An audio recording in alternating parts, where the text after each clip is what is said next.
घेतलं होतं. मुळ्यादीचा त्रास होता. डॉक्टर म्हणले ऑपरेशन करा. हां, हां. तर मी काय केलं नाही. मग तुमचं स्टेटस पाहिलं. हां. त्याच्यामुळे मग ते स्टेटसमुळे मला माहिती भेटली याची हां, हां. की बुवा हे औषध घ्या. मग तुझ्या संपर्क साधला. एक बॉटल घेतली. मला क्लिअर झालं चक.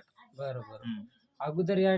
याच्या अगोदर तुम्ही कुठं दाखवलं सर मुळ्यासाठी? उंबरखिल्ला मोरे हॉस्पिटल, भवानी हां. हॉस्पिटल आहे म्हणून आहे. मोरे नाव आहे दुकान त्या हॉस्पिटलचं. हां. आणि पिंपरीला दवाखाना चालूच होता आपला साधारण जाणं येणं चालू होतं. बरोबर. आतापर्यंत मुळव्याधीला किती खर्च केला सर तुम्ही? 10,000 रुपये झाले पहा आपले खर्च. बरं, एका बॉटल मध्ये गुण आला आपल्याला. बरं. या आता हे- एका बॉटलमध्ये तुम्हाला 100% फरकच झाला. चक कमी झालं. बरं. तुम्हाला प्रेशर होतं ना? हा. बरं. ठीक. रक्त पड हां, आता क्लिअर झालं. संडास साफ होत नव्हती. हां. आता ओके झालं सगळं. आता याच्यानंतर काही त्रास? काहीच नाही. एका नाही त्रास नाही याचा. बरं. आता घ्यायलो अजून एक दिली तुम्ही. अजून आपलं 2-3 घ्यायचं. 2-3 घ्या म्हणले ना तुम्ही. बरं. काय ते पूर्ण करू काय घोर नाही. आपण 10,000 रुपये घातले ना दुसऱ्या दवाखान्यात. हो ना. काही ताण नाही. बरं. एक नंबर आहे. कोणी